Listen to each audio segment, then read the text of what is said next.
Welcome on the Kaiju no Kami here with Advent Nebula. And we are interviewing David Vincent. No, Vic Mignogna? No, David Vincent. Right, okay. You sure? I'm pretty sure, yeah. For those who might not know what you've done, name us some of your works. Probably some of the more popular characters that I'm a voice actor, so the more popular characters that they would know me from for anime would be Kill la Kill. I did Sunketsu in Kill la Kill, Grimmjow in Bleach. I did Gilgamesh in Fate Zero, Fate Stay Night. I'm the narrator in JoJo's Bizarre Adventure. Let's see, a whole bunch more. And then video games, you'll know me as Martial Law from Tekken, as Jin Kisaragi and Hakumen in the Blaze Blue franchise, Robin in Fire Emblem and Super Smash. There's another one, Richard in Tales of Graces, and Richter Belmont in Castlevania, a whole bunch more. So, like myself, you're a Colorado native. What's it like to come home and do a convention here in your home state? Dude, it's amazing. I love coming back to Colorado. So when I got the invite to come here, I jumped on it. Colorado, it's one of my favorite places on earth. So for here, it's coming home. I get to come and do a wonderful convention. You know, make new friends at the convention with fans, and then see old friends as well. So it's wonderful. And then, I gotta ask, you play a lot of egotistical characters. What are you saying? I'm kidding. I'm kidding. Yeah. Is that something you're drawn to playing, or is that something just the casting No, directors what like are you your voice? saying? No, I'm just kidding, man. No, you know what? I do. I play a lot of egotistical bad guys, and I don't know. Maybe I get typecast. No, I'm kidding. You know, it's fun. I think it's a lot of fun, and I love those characters. I love getting to breathe life into those guys and make them as evil as they deserve to be. Exactly. Like Gilgamesh is one of my all-time favorite villains. Yeah. And it's just like, I'm the master of everything. Everybody's below me. Pretty much, yes. You all are mongrels. It's kind of like our CEO here with his ego at times. I have a super ego, no room for it or ego. That's right. Super ego. Did you find it difficult when you had moved out of Colorado to move to another place? You know, I have to say I was excited. I grew up in Arvada, and then I went to University of Colorado in Boulder. And by the time I graduated, I was so excited to go and launch my career that as nerve-wracking as it would be to move, I moved to New York City and to Manhattan, and so I was more excited than I would say nervous. I was just ready to go and attack it, and so it's always daunting to do something like that, but it was great. I loved it, and I have to say that the years that I spent in Manhattan were probably the finest years of my young career. Yeah, it was great. I was looking. You have some credits doing some shows where you're like walk-on or minor characters on live-action shows like NCIS. Sure. What's it like doing that as opposed to being behind the booth doing voice-over work? You know, doing on-camera work is great. I come from more of a theater background, and so that's what I did in New York, was a lot of theater and stand-up and sketch comedy and stuff like that. Doing film and TV is a bit different because it's pretty much hurry up and wait. As opposed to when you're on the stage, you know, you're in the moment, you're doing it, you're there the whole time.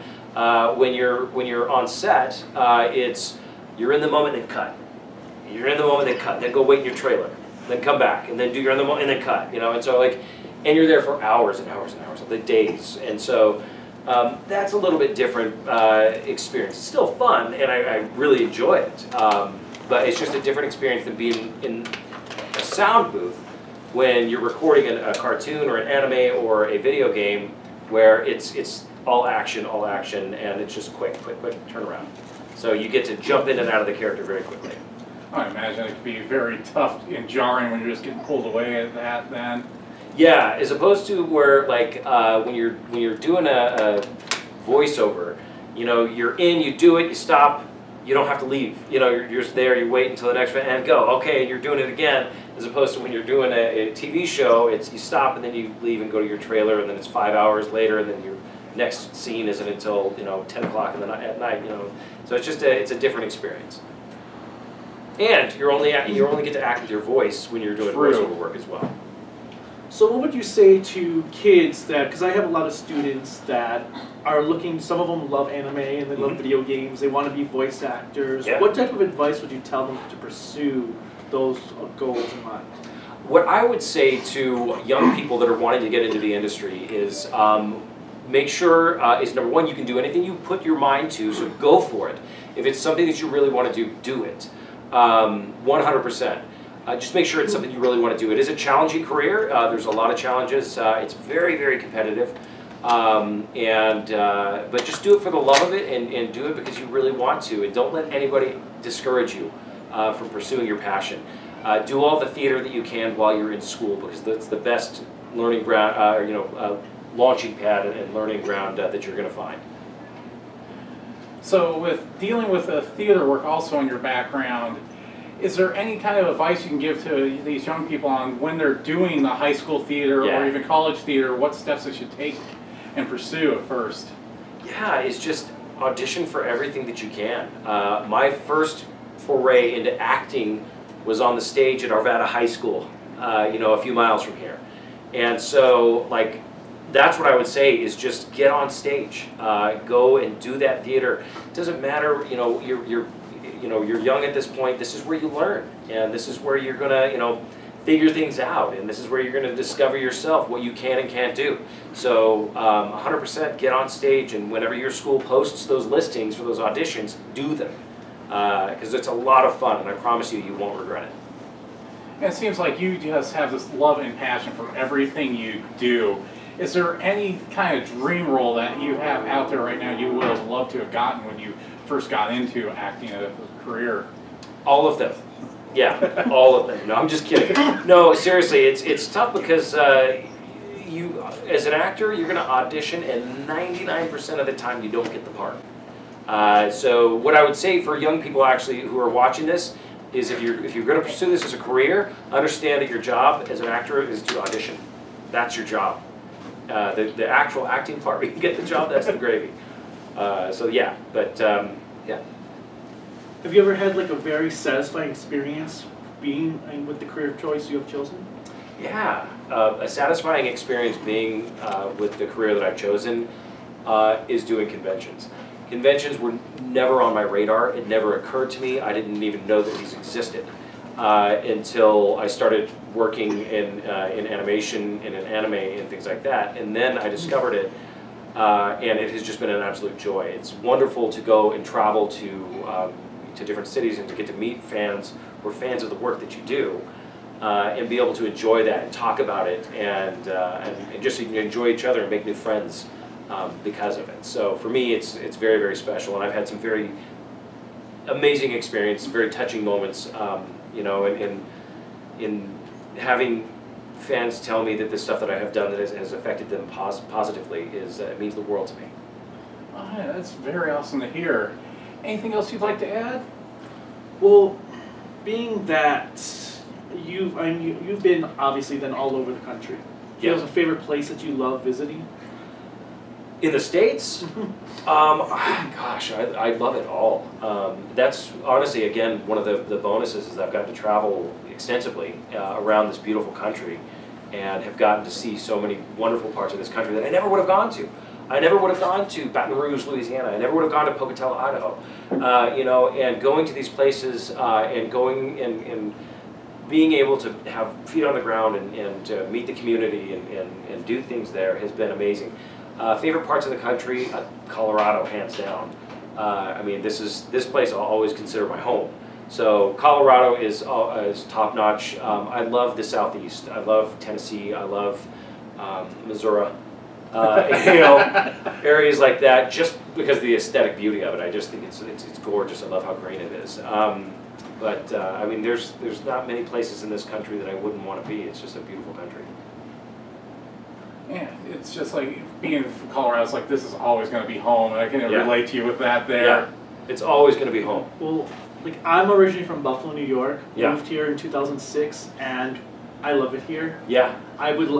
Despite how expensive everything's getting, I would love to be able to just continue staying here. Yeah. Because it's gorgeous. There's so much expansion everywhere. There's you'll have a fully big city, and then suddenly you'll have nothingness but trees and everything. Yeah. It's just a great experience, and the mountains, especially sometimes at nighttime as the sun's setting. Oh, that's what I miss. That's what I miss the most about living here is those sunsets that you get here. Especially that bright orange as it just comes right down over the mountains. You just can't beat that. It's phenomenal.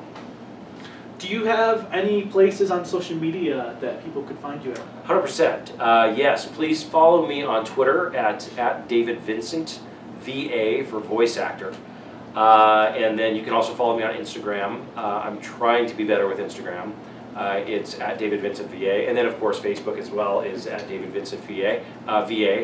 And then if I can give a quick plug to Unlocked, that would be great.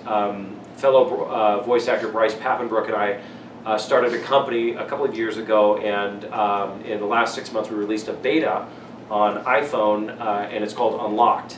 And it is a new community. It's coming out. We're actually in coding and development right now for Android and desktop, and it is a new community for us. It's for anime, it's for pop culture, Marvel, like, it's for us to get together. You can chat with your favorite actors, you can chat with your favorite cosplayers, you can chat with other fans. And NDK this past year was where it debuted at. We actually got a chance to actually see it in motion for the first time. Yes, with Eric Kammerter, yeah, right? Yes, and so that was our beta, and so now we're incorporating all of the new features in with the community and everything else that we wanted so desperately to create. So we're super excited about it. It's something that we've created for us because we love this community so much, and we wanted to create a new community for us to all be together. And this is it. And so it's called Unlocked. So please download the app when you get the chance and join us on there. And you said you helped create it? Yes, yeah. Bryce Pappenbrook and I are both the co-founders of the company, and we partnered with a very prestigious tech firm, a tech incubator firm in Los Angeles called Science Inc. They're the same guys behind Dollar Shave Club, many other very, very successful companies, and they loved our concept so much that that they partnered with us on this endeavor to create this new community and new platform for our community. That is one of the most awesome things I've is awesome. Yeah, Except we have Android phones, so... It's coming, I promise it's coming, I promise. So every single day, I cannot tell you, we get messages every day, they're like, when's Android coming? You guys suck, give us Android. I'm like, I promise, man, it's coming, we're working so hard. It's two different operating systems. It's totally two different operating systems, and it takes so long to get it done. But it's we're actively in development, and from today, it's March 23rd, 24th today, we're looking at 8 weeks for the release. So right before it's the coming, big summer con season starts. Yes. So yeah, from we're the disembodied voice. Yes, disembodied voice. How is it free to use? Is there a charge? It's a free to use, free to download app. And you can go in, you can communicate with your friends, all kinds of features are free. There is premium content, so if you want to watch premium content, you can become a member. A portion of all proceeds goes to charity. Our two charities of choice as of now are the Boys and Girls Clubs as well as the Pacific Youth Foundation, so you're supporting great charities. And then we are also incorporating in more charities. So charity is a big portion of it, and it's just meant to be a solid community and those for the people that support charities like us, we are so grateful to hear that that is all going to charity. Yes. That is awesome. Well, thank you so Absolutely. much. Absolutely. David, it was great to see you again. Yeah, likewise, Until guys. next time, bye. Bye.